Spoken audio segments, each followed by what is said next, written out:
my name is Kaitlyn Avila. I graduated in 2022, and I got degrees in international studies with a focus in history and communication. I grew up in a really tiny town of about 5,000 people in Northern California. I live with my mom and dad and my two brothers. I'm a middle child, so older brother, younger brother.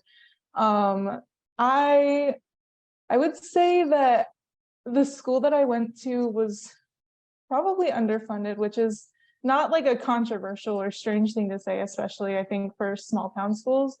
But yeah, it was growing up was quiet. Like it was a quiet town. School life, I was always like a really big fan of school, which sounds dorky, but like I feel like that's the case for a lot of people. School is kind of fun. But I was always really into more of like things that are considered the arts, I suppose. So history, English, grammar, music, art, those were all kind of like my favorite sorts of subjects. And so I think that kind of followed me throughout my sort of like younger years, etc.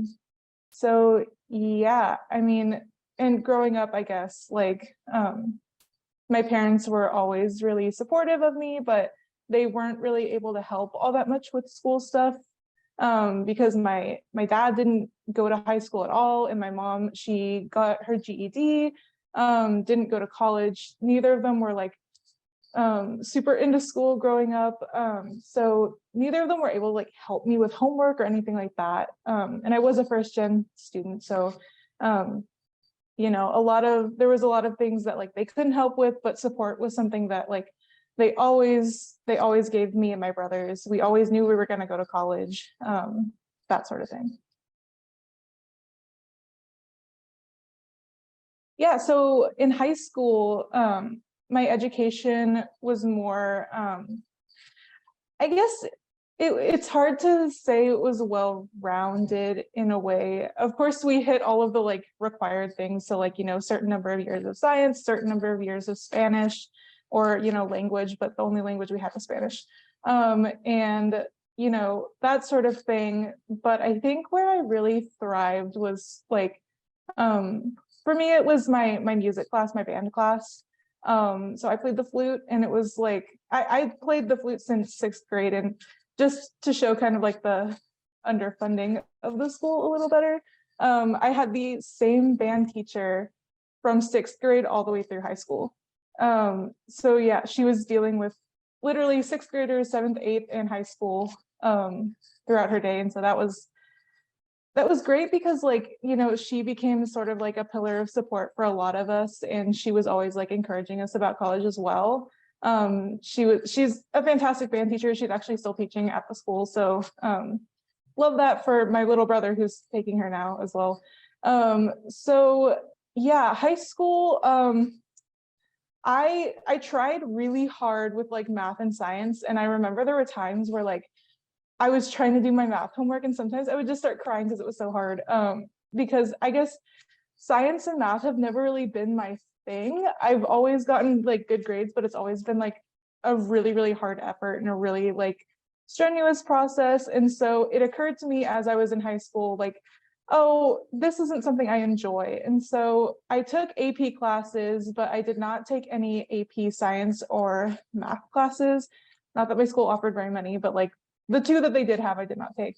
And so when it started becoming time for me to like apply for college, I didn't really know what I wanted to do. And so when I was applying and they tell you to put down your major, I really didn't want to put undecided because I thought that would kind of look bad, which it doesn't.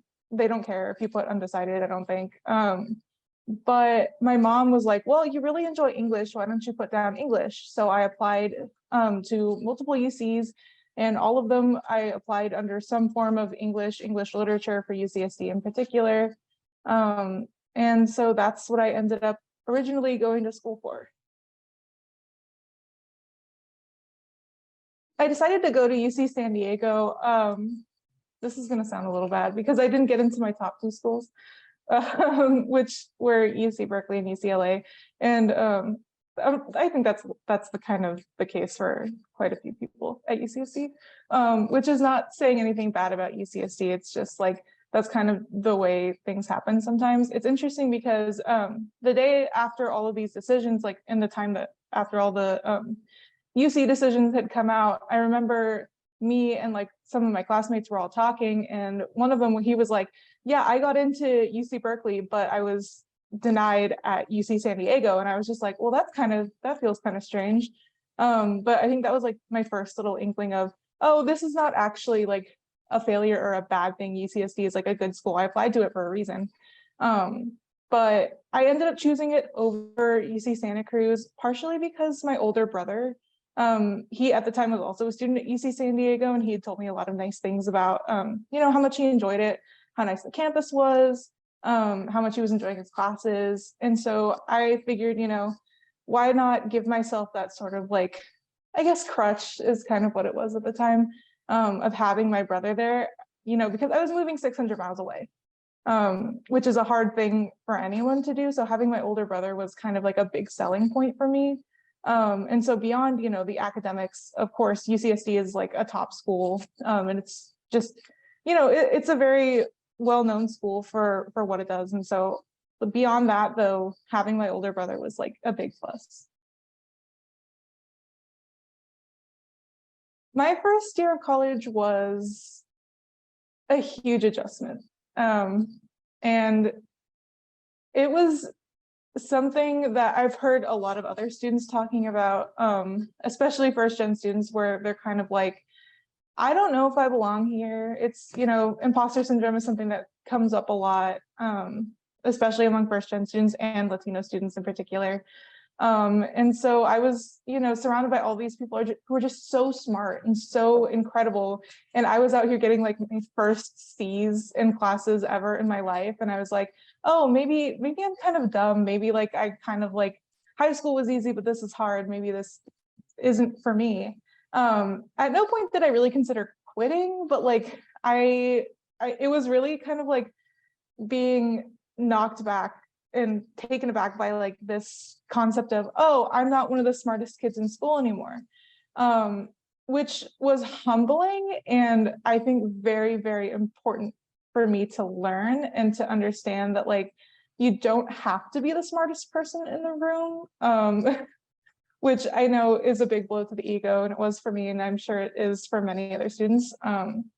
But yeah, it was just so incredibly different, and all of a sudden I was taking all of these other kinds of classes that sort of like I didn't want to take, and like Warren College has some really interesting GEs that I was kind of like questioning why I had to take them. But I think, with hindsight, looking back, GEs are important, like whether we want to take them or not, it makes us well-rounded people. So like, yeah, but that first year I felt very, very out of place and very alone too.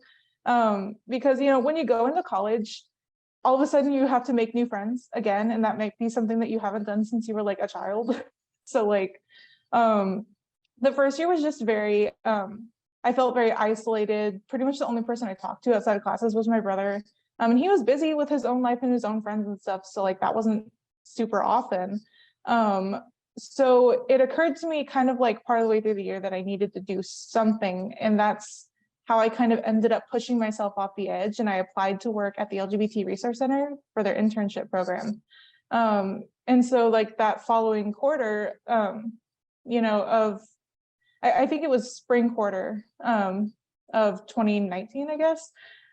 We had to do like a 1-unit class to sort of prepare us for the internship. And even then I was still kind of like, I don't know these people. I'm not comfortable with these people. And so it wouldn't be until my second year that I actually started making friends. And so that was something that like my first year was very much just like really hard because I was constantly like, I just want to go home. I don't like being here. And that was something that I really sort of abruptly grew out of in my second year, which was a good thing. But it was just so strange to like have spent an entire year feeling that way. So yeah, I think that the first year is kind of hard for everyone. It just depends on in what ways, I guess. The way I ended up with the majors that I did is sort of a wild ride. Like I said, I went in as an English lit major. I spent 1 quarter as an English lit major, took one English lit class, enjoyed it somewhat, but realized kind of this isn't what I wanted to do for the rest of my life. And that's kind of college, especially your first and second year, is kind of a trial and error process, or it should be, in my opinion. So I decided that's not what I want to do. So I switched to creative writing. And then I focused for the rest of the year on keeping working through my GEs, and I took some Spanish classes because that's required for English majors. And so I went into my second year as a creative writing major. And I figured, I have this GE for Warren College. So the way it works for Warren is that you have to do programs of concentration, which I like to think of as like mini minors, because they're not quite enough classes to count as a minor, but they're still somewhat like in that range. So because my major was an arts and humanities major, I had to take a program of concentration in social science and in STEM. And so for social science, I figured I had already taken some linguistic classes. And so I was like, that's fun, but maybe I want to try something else. And so I landed on communication. And I fell in love with this class. It was Com 10, which is the very first communication class you can take. The professor was great. I don't know, within the first couple weeks, I was just like, this is really something I'm enjoying. And so I remember talking to my supervisor at work at the time, and I was like, yeah, I'm thinking of changing my major. And he knew at that point that I'd changed my major very not that long ago. And so he was like, are you sure you want to do that? It's only been a couple weeks that you've been in this major. And I was like, yeah, I'm sure. And so I turned around and I switched to my major while I was in one of my creative writing classes. I had just been sitting there and I was just like, I'm just not enjoying this. I'm going to change my major. And long story short, I ended up just leaving in the middle of that class because I was like, I'm done. I dropped this class. I'm out of the major. I'm just going to go home, which was probably a not very nice thing to do. Not very respectful to the person who was teaching, but it wasn't an actual class session. So that dampens the blow just a little bit, I think. So I ended up switching majors to communication. And as I was taking more comm classes, I was like, wow, this is really interesting stuff, because the comm department at UC San Diego is incredibly vast, and just the diversity of, the people teaching, as well as the types of courses that are offered. There's pretty much something for everyone, I think. And so through my second year, I was a comm major and I was super happy. But then it occurred to me, okay, so I have this comm major, which means now I'm in the social sciences bracket, which means that I still need to do an arts and humanities program of concentration. Because at that time I'd been taking random classes for my STEM one, which they allow you to do a sort of interdisciplinary one for only one of your programs of concentration. So I chose STEM for that one, so I could kind of dip into as many different sort of types of courses as I wanted, just to see to experience kind of a breadth of STEM classes, to see if there was anything I did enjoy about STEM, which resulted in, I learned a lot, but no, I do not like STEM, and I never will, probably. Nothing wrong with it for other people, but just not my thing. So going into that summer, I had been thinking about adding a second major. And this was another thing that my supervisor was like, are you sure that that's a good idea? And I was like, yeah, 2 majors for the price of one. That's 2 bachelor's degrees. I'll take it. So I applied as an international studies major as well, with a focus in history, and they approved my application. And so going into my junior year, I was finally at sort of my end point, which was international studies, history, and communication double major.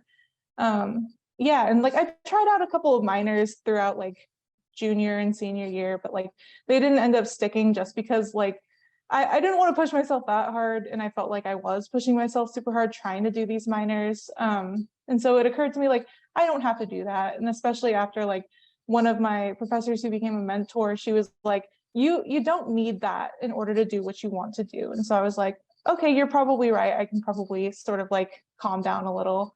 So yeah, that's how I ended up international studies, history, and communications double major.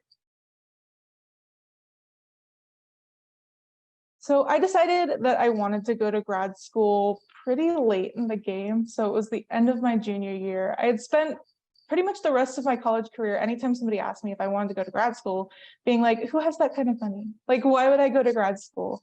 It just didn't feel like something that was like accessible to me. And I didn't feel like it was something that I really needed to do. And so I just had kind of like dismissed the idea and moved on until I took a class on Black Panther, which is a class that was both on like the movie and the comic books Black Panther, but was also sort of integrating the history of the Black Panther Party.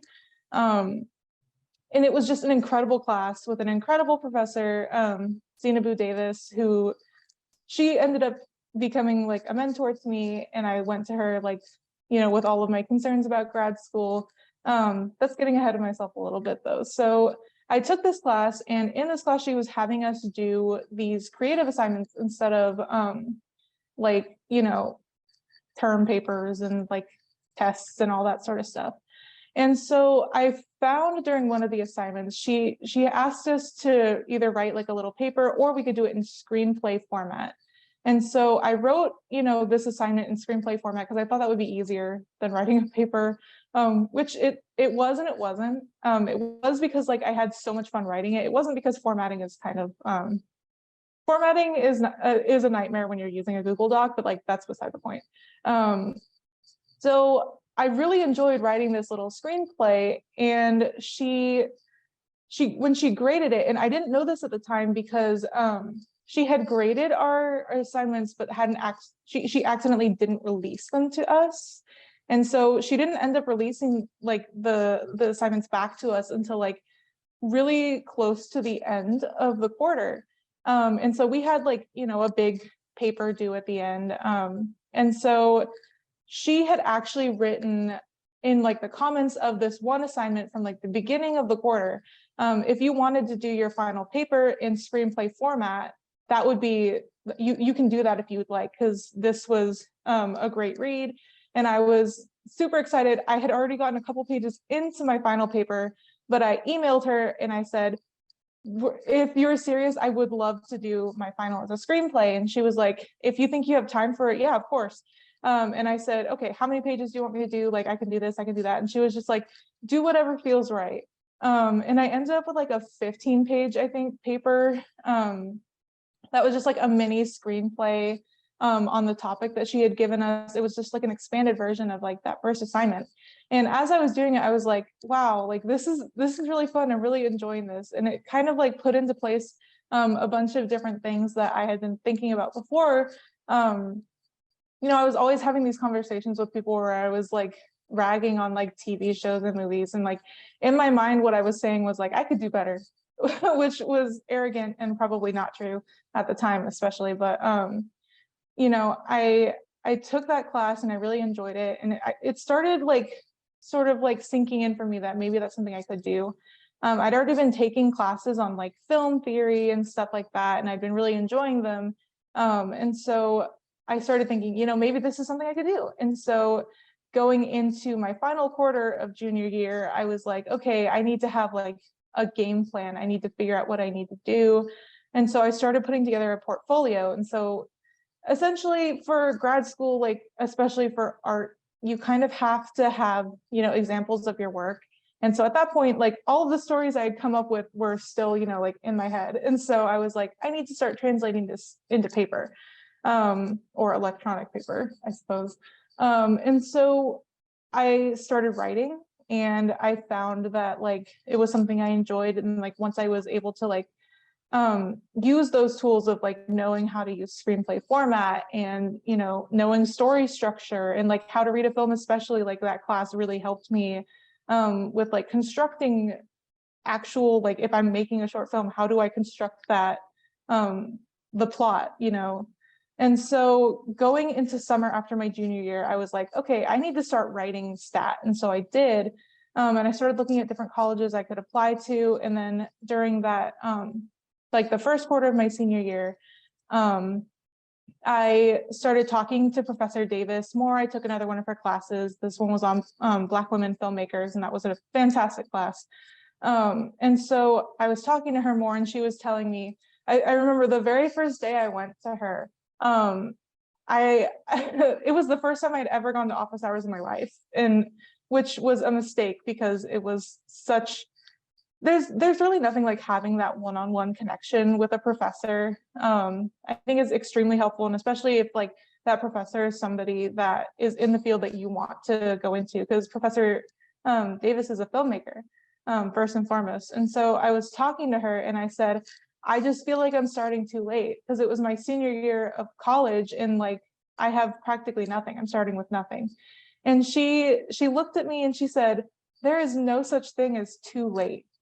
Everything you've done in your life up to this point has led you here and given you the experience you need to tell your stories to the world. And I just remember like I was like tearing up a little bit because like I didn't know at the time that like that was something that I needed to hear so bad. Because like even now I'm like, what am I doing? Like I don't know what I'm doing. I feel like I don't have enough experience. But I think the important thing was knowing that like I had the tools, you know, I had some of the tools, and that it was okay to like seek out help in using those tools, I suppose.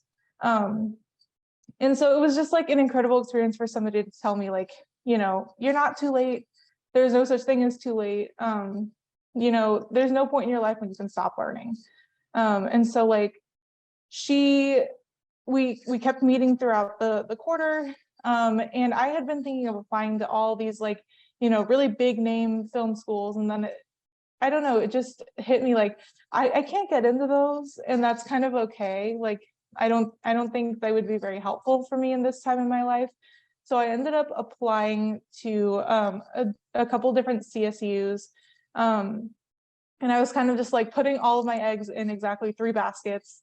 So I applied to Cal State LA, CSU Fullerton, and CSU Northridge.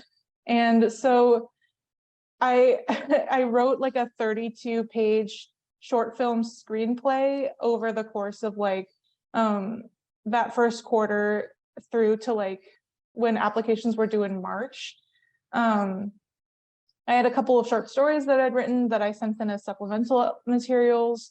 I mean, the application process was kind of brutal. You know, having to come up with these, you know, like my different examples of my work out of thin air was like really stressful.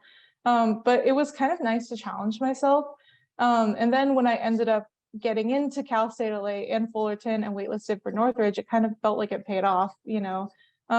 It showed me that like it wasn't too late after all. I was able to get in on my own merit after, you know, being primarily self-taught. And so, you know, the whole application process, the hardest part was probably like working up the courage to actually talk to like my professor and like another, because I needed 2 different academic recommenders. So I talked to a TA that I had taken like an actual class with. So he was like a grad student who was actually a professional science fiction writer who was teaching this science fiction class during the summer. And we talked a bit, and he was like, oh, I'm not sure if like, you know, I would count as an academic reference. And I was like, you were my teacher. I think you count, even if you're just like, even if you're a grad student, you were still my teacher, so you count. And so building that relationship with him and with Professor Davis, and that was just like the hardest thing, because I was like, they don't care. Like, like, why would they care? But the reality is, of course they care. They're teaching, they're professors, they're grad students who are TAing, et cetera, for a reason. They want to teach people, they want to help people. And so of course they cared, and of course they were wanting to help me as much as they could.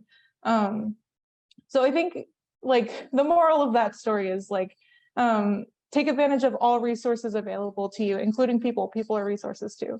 So yeah, the application process, interesting, brutal, but it all paid off in the end. I go to Cal State LA, and I am in the MFA program. So that's the Master of Fine Arts, which is a terminal degree. Terminal degree meaning that you can teach at the college level after you have obtained that degree, which another example of that is a PhD. A PhD takes much longer though. So my MFA program is a 3-year program, and it is in television, film, and theater writing. And what I want to do with that, man, it's the worst question. What I want to do with my writing degree is write, I suppose. There's a lot of different things I think that I could do with it that I really just feel like I need to get more experience in before I really decide what I want to do. Writing is of course my passion, and that's what I'm here to learn how to do. I've already written a 1-act play since being here, and I think that's something that I never thought I would write a play. But I have. And so like I feel like it's kind of like, I didn't think I was a theater person at all, but now I've written a play and I feel like, you know, I could be a theater person. So it really just goes to show that as I'm learning, that's when I'm going to figure out the one thing that I do want to do. And so I have so many options, and I don't really know yet what I want to do with my degree. I guess the really far end goal is I do eventually want to be a professor. But that feels like more of a, after I have, you know, like whatever my career is, you know, there's no such thing as retirement these days. Who has the money for retirement? But after I have my career, whatever that may be, I do want to sort of like play the same role that Professor Davis played for me, in, you know, have whatever experience I've had and be able to pass that on to a new generation of people who can really serve to further diversify, you know, the film and TV, as well as the theater sort of like industries, because frankly, there's not enough people of color, there's not enough queer people, there's not enough women out there doing these things. And so if I can, you know, play the same role that she played for me, and make sure they know that it's an option for them, that's sort of like the long-term goal, I guess. The advice that I have for students who might attend UCSD is, 1, do it. Attend UCSD, please. Even if you don't go into the comm department, which I've really gassed up this entire this entire interview. They have there's so many things you can learn at UCSD, and I think that it's just such an incredibly big college that like you will find whatever you love. And that sort of leads me into my next piece of advice is put those GEs to good use. Like, I know a lot of people complain about them. A lot of people don't know why they have to take them. And that was me in my first year. But put them to good use. A lot of these GEs, you have your choice of the classes that can, you know, count towards that GE. Like the DEI class, the diversity, equity, and inclusion class, there's a huge list of classes that count towards that. Pick something that might be interesting to you. You know, especially Warren College, the programs of concentration, pick something that you might not know that like you're interested in. Pick things that are like weird classes that you would never have picked on your own, I guess. I mean, I ended up taking a physics class on life in the universe, and that was like an incredible and strange experience that they had a class kind of like on aliens. And I took that class. And while I didn't like discover a newfound love for science, I did learn things, and I did, you know, find things that were interesting in that class. And anything you learn, you know, in these GE classes, you can take with you, even if it's a linguistics class, you can take that, whatever you learn from that, to your STEM course, your STEM courses, your STEM major. Really just like let yourself learn. That's what you're here for. College is for learning, and it's for exploring. And I think that if you don't explore, you're kind of like losing out on part of what makes college awesome. And my final piece of advice is talk to your professors, talk to your TAs. Like I said before, people are a resource too. And so I think that it's important to know that, like, you know, like all of these resources are available to you. And it's not just like, you know, your professors or your TAs. It's also, we have a lot of community resource centers. The LGBT Resource Center, I brought it before, Women's Center, Cross-Cultural Center, all of these different places that have, you know, resources available for you, including people that you can talk to and build community with. So yeah, take advantage of all resources that are available to you, including the people that are there to help you.